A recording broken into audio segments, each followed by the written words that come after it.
للہ رب العالمین والصلاة والسلام علی سید المرسلین اما بعد فاعوذ باللہ من الشیطان الرجیم بسم اللہ الرحمن الرحیم۔ السلام علیکم ورحمۃ اللہ وبرکاتہ۔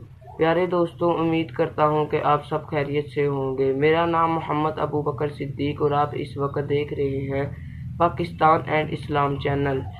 امید کرتا ہوں آپ سب خیریت سے ہوں گے۔ اللہ تعالیٰ آپ پر ڈھیروں رحمتوں کا نزول فرمائے۔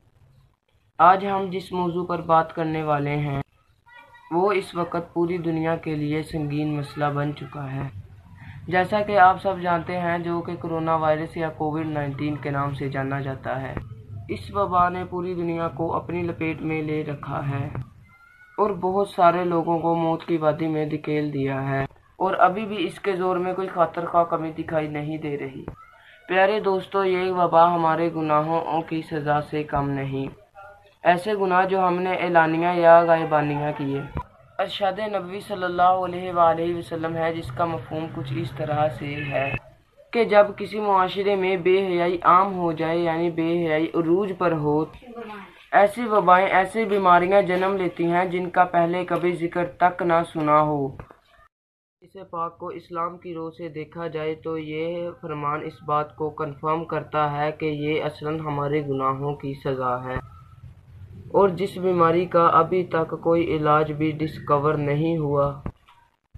پیارے دوستو، ہمارے لیے بہتر ہے کہ ہم اس وبا سے بچنے کے لیے احتیاطی تدابیر کے ساتھ ساتھ استغفار اور درود پاک صلی اللہ علیہ وآلہ وسلم کی کثرت کریں، اللہ تعالیٰ سے اپنے گناہوں کی معافی مانگیں اور اس وبا کو، اس بیماری کو کوئی معمولی نہ سمجھیں۔ ارشاد نبوی صلی اللہ علیہ وآلہ وسلم ہے، کوئی بھی وبا، کوئی بھی بیماری ایسی نہیں ہوتی جس کا علاج ہی نہ ہو۔ میں امید کرتا ہوں کہ ہم جلد ہی اس بیماری سے، اس وبا سے انشاءاللہ عز و جل نجات پا لیں گے۔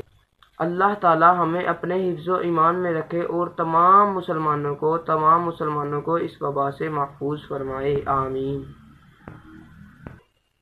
اور دعا ہے کہ اللہ تعالیٰ اپنا انسانیت پر خصوصی رحم فرمائے اور پوری انسانیت کو اس وبا سے محفوظ فرمائے، اور اللہ ہمارے ملک پاکستان پر اپنا خصوصی فضل و کرم فرمائے اور تمام مریضوں کو اس بیماری سے نجات فرمائے۔